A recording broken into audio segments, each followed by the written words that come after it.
Magandang araw sa inyong lahat mga kamatsas. Ngayon po ay tututukan na naman natin ang ating kababayang pambato na si Woman FIDE Master Jamaica Mendoza ng Santa Rosa City, Laguna. Nakikipagdigma ng kaisipan sa aheadress sa Montesilvano, Italy. World Youth ulit mga kamatsas. Nakaraang taon lang tinutukan natin, kamuntik siyang mag-champion. Kung naitablaman lang niya o kaya nanalo siya, champion na. O pero this time, tingnan natin kung mauulit niya ang kapalaran. Nandun po siya mga kamatyas. Ia-analyze natin ang kanyang katatapos lang na round number 8 fight against Woman FIDE Master ng Russia.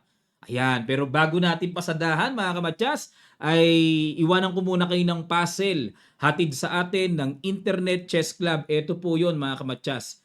It's why to play.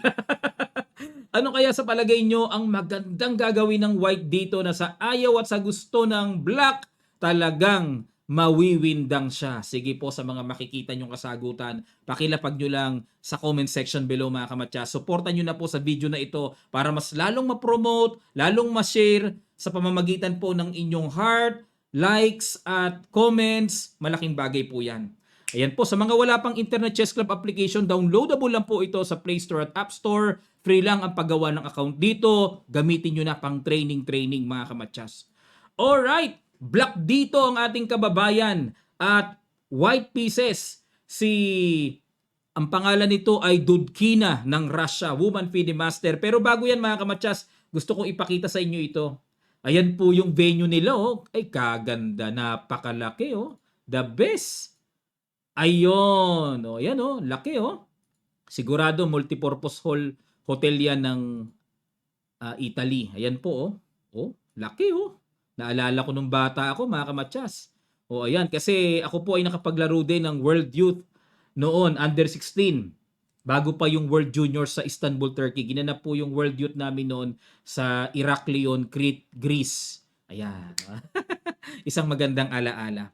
Alright, ang ginawa dito ng Russian, nag-D4. Tinirahan ni Jamaica ng D5. Nag-C4. E6.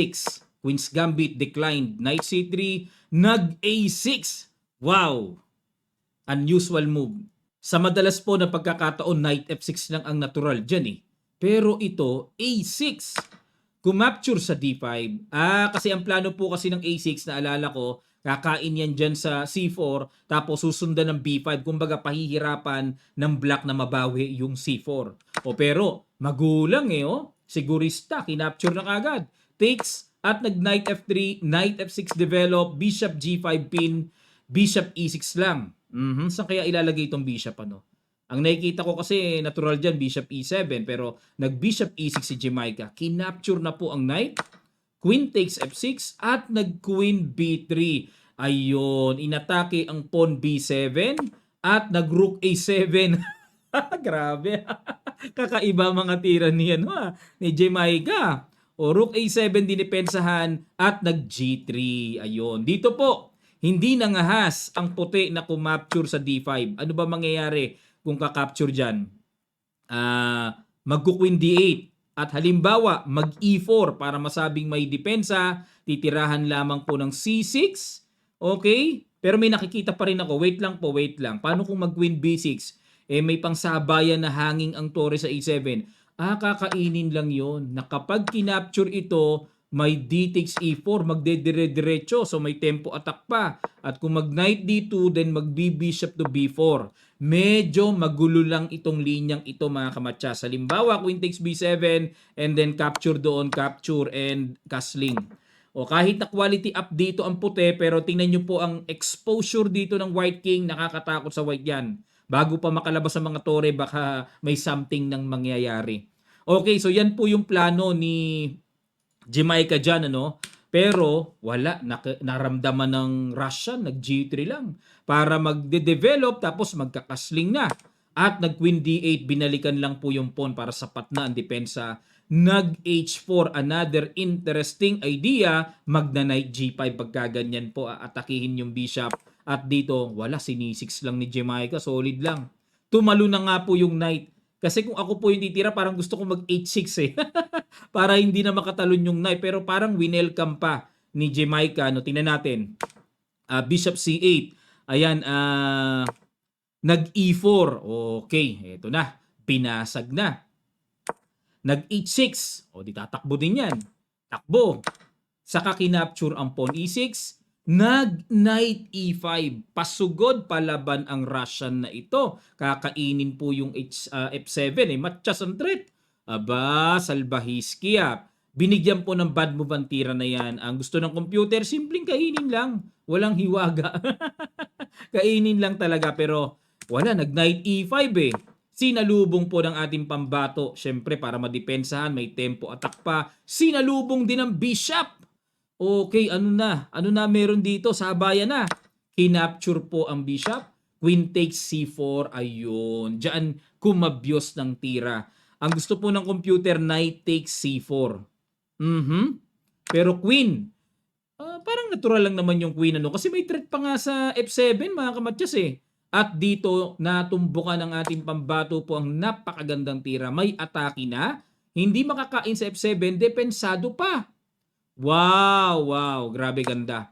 Nag Queen E2. Bumalik para, ayun naman, kukunin yung pawn sa E4. At nag Queen takes D4. Yun nga lang mga kamatyas. Nagkaibahan na ng timpla. Okay, at may atake pa sa knight. Kinain ng queen. Sabayan na. Tinanggap na po ni Jamaica at nag-bishop to B4 check. So dito po, klaro, lamang ng isang pawn si Jamaica. Kitang-kita, may extra pawn sa C-file. King E2 at nag-rook E7. Another strong move na naman. Paano ngayon yan? Nag-F4. Naku, parang pwedeng mag-F6 ah. Pwede ba? Nag-knight D7. Mas genius ang tira oh. Puring-puri si Stockfish mga kamatyas. Mas maganda to, Coach Naba, kaysa sa nakita mo. Bakit Stockfish? O, tanungin ko siya. Bakit? Pagka gumanyan, ano bang gagawin mo? My knight G6, double. O di kain ang knight, didikitan lang yan, batil. Nabatil pa ako. Ayun, yun, sinabihan ako ng batil. Oo nga naman. Hanging ang tore sa E4, hanging ang rook sa H8, aray ko ang tawag dyan, mga kamatyas, may ganyan pala. Kaya, nakita ni Jamaica kasi po ang time control dito, long game mga kamatyas eh. Kaya may time talagang makapag-isip. Knight D7 ang pinakamagandang timpla dyan. At kinapture na po. Kinapture din ng king kasi kung kakapturein yun, may king F3 na naman. No, laging may dikit na threat sa tore. So sinimplihan lang, nag king F3 na at nag F5, takbo at nag rook battery. Ayun, rook E3 is coming na o kaya rook E2 mamaya. Nag rook HD1 check, nag king C7 at nag knight D3, threat ang bishop. Chinek muna, takbo at umatras para wala pong knight E5. So dito po, bukod sa lamang ng isang pawn, masasabing sa pormahan ng pyesa ay lamang talaga si Jamaica. Ang ganda ng kanyang timplang ginawa.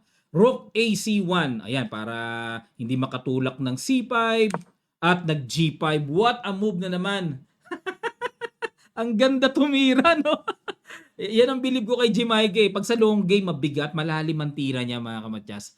Pag G5, pasabog oh. Ayun may connection kasi yung bishop at tore. Ang ganda ng pasabog. Nag-knight C5. Ayan na, nang gulo-gulo na. May threat doon sa A6. At nag-G takes F4. Ayun. Kumabyos ang ating pambato. Ano ba tira? Stockfish. Ano ba nakikita mo? Kainin lang. Masyado nang malakas ang knight na yan. Sabay rook E2 check. Ay, oo nga. Iniisip ko may mga ganun-ganun, may matchas po, hindi pwede. Bababa lang, halimbawa, sa kaka-capture doon. Pagka kumapture, sabay capture doon. Ay, oo. The powerful dominance of the, second rank. Pag napilahan yan, wala na yan. 50-50 na ang lagay mga kamatyas ng puti. Oo nga, may patong pa doon Woo! Second rank, superb dominance. Naku po. Malupites, balik tayo mga kamatyas. Ang tindi nun. Matindi yun. Pero kinapture ang pawn F4 at nag-knight takes A6 na kagulo-gulo dito sa madaling sabi ang Russian. King D7, good move. Kinapture ang pawn and then nag-rook E2 check. Bumaba at kinapture ang pawn. Ayun. Pero this time, parang wala na sa timing mga kamadyas. Nawala na sa timing yung rook takes b2. Dapat daw po ay rook h2 dyan sa kabila pala. O para kainin yun, para ubusin ng mga pawns. O pero yung isang pawn ang inuna, nag-knight c5 check, king c7, knight a6 check. O naman, syempre, talagang kailangan maghabol ng tabla dito ang puti. Wala na eh, napagpipingas-pingas, napagpipitas-pitas yung mga pawns eh. Ang habol na lang po ng puti dito ay tabla na lamang. O king d7 check, pinago ng ating pambato mga kamatyas. Ayaw ng tabla. Yan si Jamaica, matapang. At yan din po gusto ko eh, yung mga ganyan, may mga fighting spirit na lumalaban. Hindi kontento sa tabla lamang. O nag-knight d3. Ayun, na bad move naman dito si Dudkina. O tiniret ang tore. Tapos para siguro madepensahan yung pawn. Eh kaso nag-rook h2, another good move. Threat yung pawn sa h4. Daming accurate moves ni Jamaica, no? Parang super GFC Jamaica. Nag-king g1. Yun, kinapture naman yun. Tama pa rin. Nag-rook e1 check, king d7, at nakipag-exchange na para yung king makabitaw doon sa pawn. Kinain nga. At nag-king e7 para suporta at nag-king f1. King f1. Bakit ayaw gumanon na? No? King f1 ba talaga tira? Ano ba threat? Halimbawa kung gumanon, may rook d2 kasi. Gets na po. Pag umalis ang knight, may bishop c5, tangay ang tore. Okay. So ang purpose po ng king f1 dito ni Dudkina para makaiwas dun sa diagonal at gusto rin talaga ng white na maka-rook behind pass pawn. Yan ang idea. Yun nga lang, nasa same dark square eh. Bishop eh, dark square. Tatamaan talaga eh. Kaya umilag muna. Nag-rook d2, threat ang knight.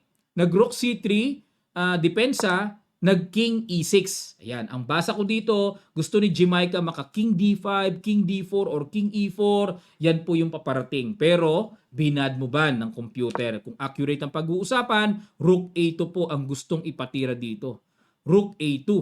O kaya, king d7 ay malalim. Pero, yung rook a2, mas nauunawaan ko pa mga kamatya. Saka yun, no, yung rook h2 para may kain doon. Okay, balik tayo. Nag-king e6, rook b3. Tineret ang pawn sa b5 pero hindi pa naman makapture kasi po ay may hanging knight pa. Nag-king d5. Ay, grabe. Ang lalim ng tira. Yan ang gusto ko pag long game eh. Nakakaramdam ako, nakakakita ako ng lalim ng tira eh. King d5. Sinalubong pa nga eh. O sige, kain. Kain. Kinain nga. Ha? Talaga? Nagulat ako ha. Kinain talaga? Doon pumunta. Teka muna. Why not king c4? Ang nasa isip ko, king c4. Double attack. Anong mangyayari? Ito. Okay. So, yan na lang ang purpose. Oo nga. Sabay rook takes and then, kumbaga kukunin pa tong isang ito, no? Ayun, mga kamatsas. Kumbaga dito, parang tanggap ng puti na one piece down siya. Pero ang habol naman ng puti is pagpalagay na mawala din tong pawn h6, so rook and bishop. Theoretically, tabla talaga yon pero pagkatanggal na yung mga pawns, paki-imagine po, mas maraming pilit na magagawa ang black. Lalo na pag hindi alam ng white na i-drive yung rook and king for up to 50 moves rule, eh wala. Matatalo ang puti. Ayan. So may ganun pala, no? Pero dito pumunta sa kabila si Jamaica eh. Tiniret yung knight. Knight f2 check. Kinapture yung pawn. At nag-rook b2. Wow. Kumarga, sacrifice. Pagka kinain po mga kamatsas, kitang-kita, may knight d3 check, may bawi din naman. So, yan po yung laman, ano? Nag-rook d5, umiwas naman si Jamaica. Ayan, ewan ko lang kung pareho kami na napansin o pareho kami na napansin ng computer. Kain talaga. At kung mag-knight d3 check man, yun lang. Ito yung nasa isip ko, sabay kainin yun. Pero ang tira pala, king e4. Yan ang hindi ko na nakita. Pag knight takes, sabay h5. And then kukunin yon, bishop e7, kuha yon. Pero dito mga kamatsas, parang mahirap pa rin talaga to na maipanalo, mai-convert. Pero may panalo, pero mahirap. Balik tayo. So ang ginawa po dito mga kamatsas, para makasigurado si Jamaica, gusto niyang ma-retain yung kanyang tore para may ibang elemento na hindi ma-exchange kagad. At nag-king e2, Nag-king G3, ayun. Threat naman yung pawn H4. Nag-rook B3 check, kinain na. So maliwanag po na 2 pawns up. King F3, nag-bishop G3. So ang pakay dito ay mawala na yung knight. Tumakbo knight D3 at nag-bishop D6 ulit. Knight F2, nag-rook A5. So waiting muna si Jamaica. Time check tayo. Ano ba yan? 55 seconds na lang ba yan? Or 55 minutes pa tong ina natin? Okay. Ibig sabihin, seconds yan. Konti na lang pala oras dito ng puti. Yun. Nag-bishop E5 ilag. Tapos, ayun, nag-rook B3. Konti na lang. Nababawasan eh. Rook A4. Knight D3. Bishop D6 ulit. Rook B5. Threat ang pawn. And, ayun, nag-pin muna. No? Pin muna sa knight. Nag-rook D5 depensa at nag-bishop G3. Grabe itong control-controla ng endgame na to So, yung bishop po laging inaabangan yung mga talon-talon ng knight eh. Yan ang nababasa ko dyan sa bishop na yan. And nag-rook D4 check. Ayun na nga po. Dahil sa kakulangan ng oras, kumabyos na po ang Russian woman FIDE master. Rook D4 check. Yun lang. Dapat daw po kasi ang tira ay King G2. King G2 lang. Pero dahil nag-rook D4, perfect move by Jamaica, King H3. Force naman eh, pero perfect na po yan. Sapat na po ang posisyon para masabing super winning talaga si Jamaica. Nag-rook D5, threat uli sa pawn, at nag-rook B3. Bakit kaya? Rook B3. Parang kumbaga sa nag-iintay si Jamaica kung anong mangyayari. Pero dapat daw po ang tira is rook C3. Hindi rook B3, rook C3. Diyan pala, halimbawa kung gumanon, sige nga pag mag-king E2, saka palang mag-king G4, aagawin na yung G4 square. Ngayon, kung, hindi nga pala makagalawang knight. Kung bababa naman, for example, rook D8, mag-H5 naman dito, ihahatid muna pa unti-unti, ilalagay muna sa H4. Pwesto muna mga kamatyas. Ayun. Pero ano pinagkaiba ng tira ni Jamaica sa rook A3 niya? Rook B3 niya, nag-king E2. King E2, King G4. Check ulit. Naku, hindi talaga nakikita. Rook D7 daw po ang tamang depensa. Pero Rook D4 check. F4. Nag-Knight E5 check. Wala na. Lalo nang bumigay ng bumigay. Knight D3 ulit. King G4. Knight E5 check ulit. Pasok na doon. King H3 para may progress. At nag-Knight D3. Dito po mga kamatyas. Dito nagpakawala na naman, nakakahangang brilliancy price move ang binitawan dito ni Jamaica. Unexpected yon mga kamatyas, pero perfect yon. May ganun na pala, napuri ng computer engine yung last move niya. Gawin natin puzzle mga kamatyas, bigay ko po sa inyo. Pwede nyo pong i-post para mas makapag-analyze kayo ano kaya yung brilliant move na yon na binitawan. At sa ilang sandali lamang tutuloy agad natin mga kamatyas. Start.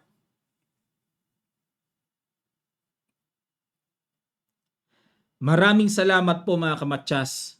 Post nyo lang ang video kung gusto nyo pang mas matagal i-analyze. Grabe ito. Boom! May rook takes D3. Excellent move. Puring-puri ng Stockfish Computer Engine. Ang galing mo, Jamaica. Wow na wow. Ayun ang sabi ng computer mga kamatyas. Kinain ng king. Nag-push. Baka kasi iniisip nyo, coach, ba't kasi kinain ng king? Di nakapush nga. Paano kung tori pong ipangkain, coach? May king G2. And then, eto po ang problema dyan ng white. Grabe na, buti na tanaw ni Jamaica tong gantong realization sa endgame. Kinain ng king, di nagkaroon ng push. Rook, D5, push ulit. Nag-king E2, ayun. So, obligado, dito pupunta. Ayun. Nandito na po yung gapang na hindi mapipigilan. H3, H2, H1, sugswang ang king at tore, mag-iintay-intay na lang, wala na po. Ang galing, ang ganda ng laro, especially sa endgame, na in-apply ng ating pambatong si Jamaica mga kamatyas. Lagi po siyang naglalaro ng, ng kamatyas tournament natin . So, kaya natutuwa po ako, nakita ko na rin siya at nabati ko na rin po sa personal. Future woman grandmaster din po natin yan mga kamatyas. Sa nakikita ko at nararamdaman ko sa level niya, pang world class talaga . Kaya sana po masuportahan at balita ko, suportado naman talaga ng Santa Rosa City government. Mabuhay po, no? Congrats po. Napakaganda po ng ginagawa nyo. Sana ibuhos nyo po yung suporta ng inyong pamumuno dyan, gobyerno. Sino ba mayor ng Santa Rosa City? Hindi ko po kilala pero sa mukha nakalimutan ko yung pangalan. Pero ganun pa man, maraming salamat po at mabuhay kayo dyan sa sports development program nyo po. Sana suportahan nyo si Jamaica para tuloy-tuloy. At nako, malaki po ang mararating ng batang yan. Okay, and then ito po yung kanilang resulta dyan, yung mga standing. Tingnan natin mga kamatsas para tayo po ay magkaroon ng idea sa mga ganap-ganap doon. Ito po yung resulta. Actually, ano po ito ayan, silipin muna natin kay Jamaica. Okay, so after round number 8, grabe yung Chinese. Hanip yan, 7.5 out of 8. Ano pa mga Chinese? Itong nakaraan lang sa Hong Kong, pinakyaw lahat. Rapid and Blitz, team champion ang China. Ang Dragon Chilling sa pangunguna ni former world champion Ding Liren.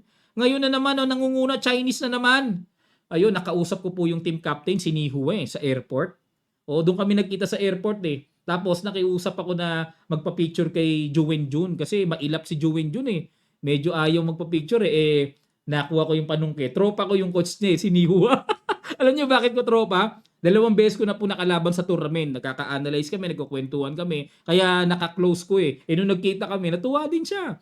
Nagkakwentuhan kami. Siya team captain ng China team. Kwento ko na lang po mga kamatsas. Sa airport kami nagkita, pa uwi po kami ng Pilipinas. Sabi ko, sugswang ka ngayon, Juwen Jun. Kasi nag-attempt ako mailap, lumalayo. Sabi ko, bro tawag ko Bro, can I have some picture with the world champion Juwen Jun? Yeah, sure.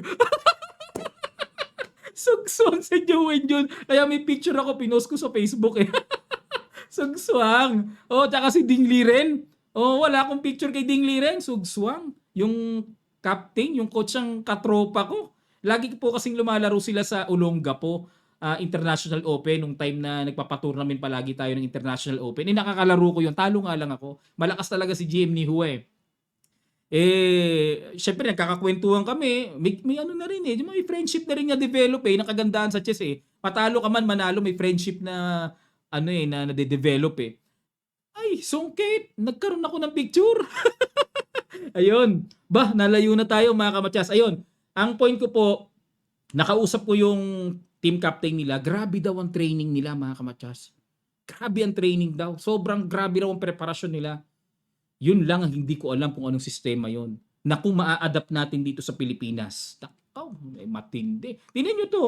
Walang title yan Tian Yu Yang. Walang title yan nangunguna. Tingnan nyo mga pinagpipisak nito. Hindi nyo pala nakikita dyan. Pero dito, tingnan nyo po. Puro masters ang mga pinagpipisak. Wala siyang title Ang rating 2167 pero pinagpipisak para pa lang si Miao Miao ito si Lu Miao Yi. Walang title yan. Nangunguna. At si Jamaica po ay pang number 9. Ayan, pang number 9 siya mga kamatsas. Ayun, ano pa 6 points Meron na pong 2 talo si Jamaica kasi ngayon lang natin nasubaybayan. So okay lang. 11 rounds naman to mga kamatsas. Kung ma-straight ni Jamaica, nako yari sila. Baka makalaban niya, baka umabot siya dito kay Tianyu Jiang. Yan. Mukhang bata rin ang kaibigan ko to kasi siya yung head coach sa Olympiad, si GM Ni Hue. Ayun, di ako nakapagpa-picture sa kanya sa mga players niya lang, pero sa kanya hindi. Ano ba yan? Siya kakwentuhan ko Ayun, sa iba pong sa iba pong bracket, tingnan natin, girls under 14 o boys under 14, may player ba tayo dito? Ayun, buti may mga representative tayo yan wala po akong makita O kung meron man baka nasa baba. So hindi na po natin sisilipin muna Girls under 14, meron tayo. Girls under 14.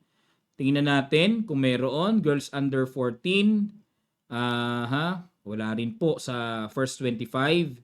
Wala rin po. Pero alam ko may iba pang mga players dito So, dito tayo sa Open 16. Tingnan natin, baka merong nasa top na players natin.